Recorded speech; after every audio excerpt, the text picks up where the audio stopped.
bells. टमाटर बड़े मजेदार। टमाटर बड़े मजेदार। ओह टमाटर बड़े मजेदार।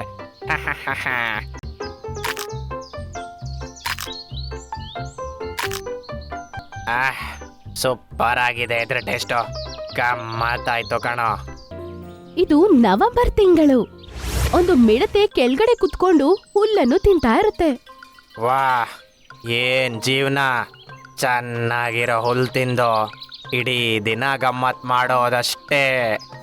ಅದು ತುಂಬಾ ಹೊತ್ತು ಹುಲ್ಲನ್ನು ತಿಂದು ಮಿಕ್ಕಿರೋ ಹುಲ್ಲನ್ನು ಕೆಳಗಡೆ ಬಿಸಾಕ್ಬಿಡುತ್ತೆ.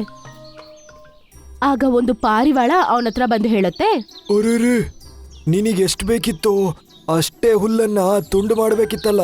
ನೋಡೀಗ ಇದು ಬಾಡೋಗುತ್ತಷ್ಟೇ. ಈ ಹುಲ್ಲು ಅದ್ರಷ್ಟಕ್ಕೇನೆ ಆಗಿದ್ದಲ್ವಾ, ಮತ್ತೆ ಏನಷ್ಟೇ. ನಿನಗ್ಯಾಕೆ ಅಧಿಕ ಪ್ರಸಂಗ, ನಾನು ಹೀಗೆ ಮಾಡೋದು. ಹಂಗಂತೇಳಿ ಆ ಮಿಡತೆ ಹಾರ್ಕೊಂಡು ಹೋಗ್ಬಿಡುತ್ತೆ. ಬಂದ ನನ್ನ ಮಗ ನನಗೆ ಹೇಳಕ್ಕೆ. ತುಂಬಾ ಹೊತ್ತು ಅದು ಹಾರ್ಕೊಂಡಿರುತ್ತೆ. ಆಮೇಲೆ ಅದಕ್ಕೆ ಭೂಮಿ ಮೇಲೆ ಒಂದು ಟೊಮೆಟೊ ಅದಕ್ಕೆ ಕಾಣಿಸುತ್ತೆ. ಅರೆ ವಾ, ಟೊಮ್ಯಾಟೊ. ಅದು ಆ ಟೊಮೆಟೊ ಬಳಿ ಹೋಗಿ ತುಂಬಾ ಸಂತೋಷದಿಂದ ಹಾಡಾಡಕ್ಕೆ ಶುರು ಮಾಡುತ್ತೆ. टमाटर बड़े मजेदार। टमाटर बड़े मजेदार। ओह टमाटर बड़े मजेदार। ಅದು ಚಟ್ ಅಂತ ಟೊಮೆಟೊ ಮೇಲೆ ಕುತ್ಕೊಂಡು ಅದನ್ನ ತಿನ್ನೋದಕ್ಕೆ ಶುರು ಮಾಡುತ್ತೆ. ಸೂಪರ್ ಆಗಿದೆ ಇದ್ರ ಟೇಸ್ಟು. ಗಮ್ಮತ್ತಾಯ್ತು ಕಣೋ. ತಿಂತಾ ತಿಂತಾ ಅದು ಅರ್ಧ ಟೊಮೆಟೊವನ್ನು ಖಾಲಿ ಮಾಡ್ಬಿಡುತ್ತೆ. ಆಮೇಲೆ ಅದ್ರ ಮುಂದೆ ಇರುವೆಗಳು ನಡ್ಕೊಂಡ್ ಬರುತ್ತೆ. ಅರೆ ಏನ್ ಮಾಡ್ತಿದ್ಯಾ ನೀನು? ನಮ್ಮ ಟೊಮೆಟೊವನ್ನು ನೀನ್ ತಿಂತಿದ್ಯಾ? ನಿನ್ ಟೊಮೆಟೊನ? ಇದಂತೂ ಇಲ್ಲೇ ಬಿದ್ದಿತ್ತಲ್ವಾ. ಅಯ್ಯೋ ಮಿಡತೆ ಅಣ್ಣ, ಈ ಟೊಮೆಟೊ ತಂದು ಇಲ್ಲಿಟ್ಟಿದ್ದು ನಾವು. ನನಗೆ ತುಂಬಾ ಕಾಲು ನೋವಾಯ್ತು. ನನ್ ಕೈಲಿ ಇಲ್ಲಿಂದ ಎದ್ದೊಳಕ್ಕಾಗಿಲ್ಲ.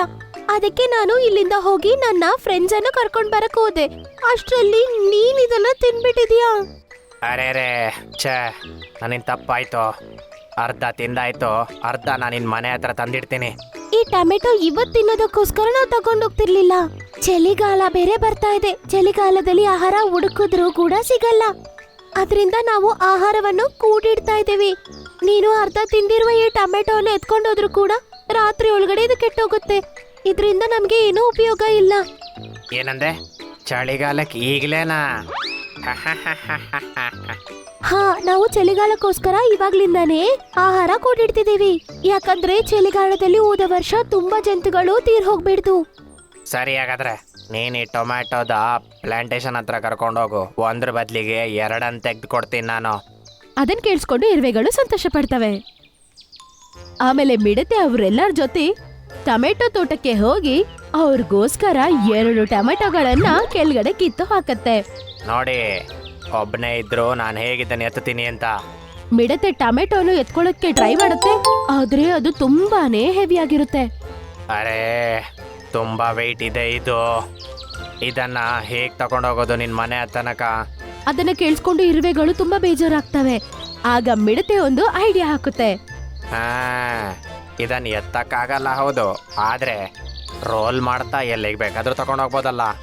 ಹಂಗಂತ ಹೇಳಿ ಆ ಮಿಡತೆ ಹಾರ್ಕೊಂಡು ಮತ್ತೆ ಆ ಟೊಮೆಟೊವನ್ನು ಕೆಳಗಡೆ ತಳ್ತಾ ಹೋಗುತ್ತೆ. ಅದು ತಳ್ತಾ ತಳ್ತಾ ಟೊಮೆಟೊ ಕೂಡ ಅಲ್ಲಿಂದ ಹೋಗುತ್ತೆ. ಅರೆ ವಾ ಟಿಡ್ಡಣ್ಣ, ಚೆನ್ನಾಗಿದೆ ಇದು. ಈ ರೀತಿ ಆ ಟೊಮೆಟೊವನ್ನು ಆ ಮಿಡತೆ ತಗೊಂಡು ಹೋಗ್ಬಿಡುತ್ತೆ. ಕೊನೆಗೆ ಇರುವೆಗಳ ಮನೆಗೇನೆ ಹೋಗುತ್ತೆ. ಮತ್ತೊಂದು ತಗೊಂಬರ್ತೀನಿ, ಇಲ್ಲೇ ನಿಲ್ಲಿ ನೀವು. ಆಮೇಲೆ ಮತ್ತೆ ಅದು ಹಾರ್ಕೊಂಡೋಗಿ ಅಲ್ಲಿ ಬಿದ್ದಿದ್ದ ಇನ್ನೊಂದು ಟೊಮೆಟೊನ ಕೂಡ ಅವ್ರ ಮನೆ ಹತ್ರ ತಗೊಂಡ್ ಬಂದ್ಬಿಡುತ್ತೆ. ತುಂಬಾ ಧನ್ಯವಾದ ಮಿಡತೆ ಅಣ್ಣ. ಆಮೇಲೆ ಇರುವೆಗಳ ರಾಣಿ ಹೇಳ್ತಾಳೆ, ಮಿಡತೆ ಅಣ್ಣ, ನೀನಿಲ್ಲ ಅಂದ್ರೆ ಇದು ನಮಗೆ ತುಂಬಾ ಕಷ್ಟ ಆಗ್ತಿತ್ತು. ನೀನು ಕೂಡ ಚಳಿಗಾಲಕ್ಕೋಸ್ಕರ ಆಹಾರವನ್ನು ಮರೀದೆ ಕೂಡಿಟ್ಕೋ. ಈ ಸಲ ಚಳಿಗಾಲ ಜಾಸ್ತಿ ಇರುತ್ತೆ. ಆಮೇಲೆ ಭೂಮಿಯಲ್ಲಿ ಯಾರು ನಮಗೆ ಸಹಾಯ ಮಾಡಕ್ಕಿರಲ್ಲ. ನಮ್ಮ ಆಹಾರ ನಾವೇ ಕೂಡಿಟ್ಕೋಬೇಕು. ಅರೆ ನೀವು ನಿಮ್ಮ ಕೆಲಸ ನೋಡ್ಕೊಳ್ರಮ್ಮ. ನಾನು ಎಲ್ಲಿಗೆ ಬೇಕಾದ್ರೂ ಹೋಗ್ಬೋದು. ಹಾರ್ಕೊಂಡು ಆರಾಮಾಗಿ ಹೋಗ್ತೀನಿ. ನಾನು ನನ್ನ ಆಹಾರನ ಆರಾಮಾಗಿ ಅರೇಂಜ್ ಮಾಡ್ತೀನಿ. ಹಂಗಂತೇಳಿ ಮಿಡತೆ ಅಲ್ಲಿಂದ ಹೋಗ್ಬಿಡುತ್ತೆ. ಸ್ವಲ್ಪ ದಿನದಲ್ಲೇ ಎಲ್ಲ ಇರುವೆಗಳು ಅವ್ರಿಗೆ ಬೇಕಾದ ಆಹಾರ ಕೊಟ್ಟಿಟ್ಕೋತವೆ. ಆಮೇಲೆ ಅವರೆಲ್ಲರೂ ಆರಾಮಾಗಿ ಕೂತಿದ್ದಾಗ ಬೇರೆ ಸ್ವಲ್ಪ ಇರುವೆಗಳು ಅಲ್ಲಿಗೆ ಬರ್ತವೆ. ಇಲ್ಲಿಂದ ನಡೀರಿ. ಹಾ, ಅರೆ ನಾವು ತುಂಬಾ ಕಷ್ಟಪಟ್ಟು ಆಹಾರ ಕೂಡಿಕ್ಕಿದೀವಿ. ಇದು ನಮ್ಮ ಕೋಟೆ. ನಮ್ಮ ಕೋಟೆಯನ್ನು ಬಿಟ್ಟು ನಾವ್ಯಾಕೆ ಹೋಗ್ತೀವಿ? ನೋಡ, ಚಳಿ ತುಂಬಾ ಜಾಸ್ತಿ ಆಗ್ತಾ ಇದೆ. ಹಾ, ಈಗ ಹೋಗಿಲ್ಲ ನೀವು ಅಂದ್ರೆ ಕಷ್ಟ ಆಗುತ್ತೆ. ಆಗ ಆ ಇರುವೆಗಳ ಬಗ್ಗೆ ಜಗಳ ಶುರುವಾಗತ್ತೆ. ಅದೇ ಸಮಯದಲ್ಲಿ ಮಿಡತೆ ಆ ಕಡೆ ಹೋಗ್ತಾ ಇರುತ್ತೆ. ಅರೆ, ಏನಿದು, ಇಲ್ಲಿಂದ ಯಾಕೆ ಜಗಳ ಕೇಳ್ತಿದೆ? ಇರುವೆಗಳ ಕೋಟೆ ಒಳಗಡೆ ಹೋಗುತ್ತೆ. ಆಮೇಲೆ ಅವರು ಜಗಳ ಮಾಡ್ತಿರೋದನ್ನ ನೋಡುತ್ತೆ. ಏನ್ ವಿಷಯ? ಯಾಕೆ ಜಗಳ ಮಾಡ್ತಾ ಇದ್ದೀರಾ ನೀವೆಲ್ಲ ಹೀಗೆ? ಮಿಡತೆ ಅನ್ನ ನೋಡಿದ್ಯಾ? ಈ ಗಂಡು ಇರುವೆಗಳು ನಮ್ಮ ಮೇಲೆ ದಾದಾಗಿರಿ ಮಾಡ್ತಿದವೆ. ಅದು ಮಾತ್ರ ಅಲ್ಲದೆ ನಮ್ಮ ಮನೆ ಬಿಟ್ಟು ನಾವೇ ಹೋಗ್ಬೇಕಂತೆ. ಏನ್ರಪ್ಪ, ಹೇಗ್ ಕಳಿಸ್ತೀರಾ ನೀವು ಇವರನ್ನೆಲ್ಲ ಇಲ್ಲಿಂದ? ಇದು ಇವರ ಮನೆ, ಮತ್ತೆ ಇದು ಸಾಮಾನು ಕೂಡ ಇವರದೇ. ಏ, ನಮಗ್ ಮಾತಾಡಬೇಡ. ನಿನ್ ಕೆಲಸ ಎಷ್ಟುಂಟದ್ ನೋಡು. ಇಲ್ಲಿಂದ ಓಡೋಗು ನೀನು. ಓ, ನನ್ನ ಕೆಲಸ ನೋಡ್ಬೇಕಾ? ನೋಡು, ನಾನೇನು ಕೆಲಸ ಮಾಡ್ತೀನಿ ಈಗ ಅಂತ. ಮಿಡತೆ ಹಾರ್ಕೊಂಡ್ ಬಂದು ಎಲ್ಲ ಗಂಡು ಇರುವೆಗಳನ್ನು ಒಡೆಕ್ ಶುರು ಮಾಡತ್ತೆ. ಇವನಂತ ನಮ್ಮ ಬೆನ್ನನ್ನು ತುಂಡು ಮಾಡಿ ಹಾಕ್ತಾನೆ. ಅಯ್ಯೋ, ಹೊರಡ್ತೇವೆ. ಅಯ್ಯೋ, ಅದನ್ ಕೇಳ್ಕೊಂಡು ಮಿಡತೆ ನಿಲ್ತಾನೆ. ಆಮೇಲೆ ಎಲ್ಲ ಇರುವೆಗಳು ಅಲ್ಲಿಂದ ಹೋಗ್ಬಿಡ್ತವೆ.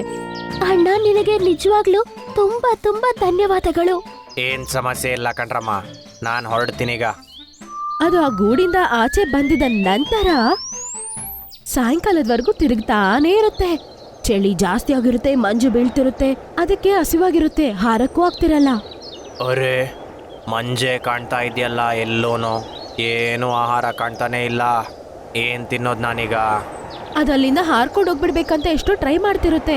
ಆದ್ರೆ ಜೋರಾಗಿ ಬರ್ತಿರುವ ಗಾಳಿ ಮಂಜು ಅದನ್ನ ಹಿಂದ್ಗಡೆ ತಳ್ತಿತ್ತು. ಅದ್ ಕೈಲಿ ಹಾರಕ್ಕಾಗಿಲ್ಲ. ಅಯ್ಯೋ, ಅದು ಗಾಳಿಯ ಜೊತೆಗೆ ಇರುವೆಗಳ ಮನೆಯೊಳಗಡೆ ಹೋಗಿ ಬೀಳುತ್ತೆ.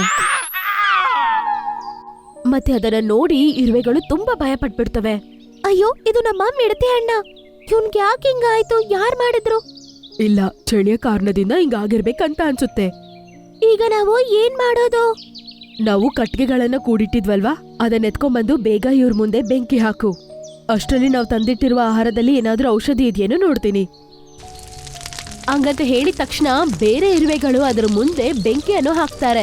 ಮತ್ತೆ ರಾಣಿ ಇರುವೆ ಅವರು ಆಹಾರವನ್ನು ಕೂಡಿಟ್ಟಿರುವ ಆ ರೂಮ್ಗೆ ಹೋಗಿ ಅದು ಹುಡ್ಕಕ್ ಶುರು ಮಾಡತ್ತೆ. ಅಲ್ಲಿ ಚೇಪೆಕಾಯಲ್ಲಿದ್ದ ಒಂದು ಎಲೆಯನ್ನು ಅದು ಕಿತ್ಕೊಂಡು ಮತ್ತೆ ಅದು ಅಲ್ಲಿಂದ ಮಿಡತೆ ಹತ್ರ ಹೋಗುತ್ತೆ. ಆಲ್ರೆಡಿ ಅದರ ಮುಂದೆ ಬಿಸಿ ಬಿಸಿ ಬೆಂಕಿ ಇದ್ದ ಕಾರಣದಿಂದ ಮಿಡತೆ ಅದರ ಕಣ್ಣನ್ನು ತೆಗೆದಿರುತ್ತೆ.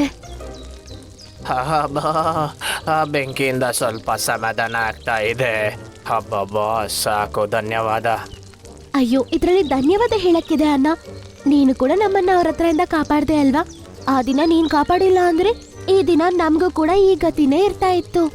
ಆದರೆ ನಿಮ್ಮ ಮಾತು ಕೇಳಿ ನಾನು ಆಹಾರನ ಒಟ್ಟು ಮಾಡಬೇಕಿತ್ತು.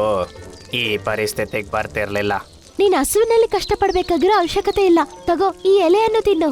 ಅರೆ ವಾ, ಇದಂತೂ ನನ್ನ ಫೇವ್ರೆಟ್ ಎಲೆ. ತಿಂತೀನಿ ನಾನೀಗ. ಆ ಎಲೆಯನ್ನು ತಗೊಂಡು ಮಿಡತೆ ತಿನ್ನಕ್ಕೆ ಶುರು ಮಾಡುತ್ತೆ.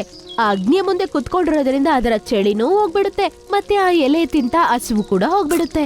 ಅದು ಈಗ ತುಂಬಾ ಆರೋಗ್ಯವಾಗಿ ಆಗ್ಬಿಡುತ್ತೆ. ಮುಂದಿನ ವರ್ಷ ನಾನು ಕೂಡ ನಿಮ್ಮಾಗೇನೆ ಆಹಾರನ ಒಟ್ಟು ಮಾಡ್ತೀನಿ.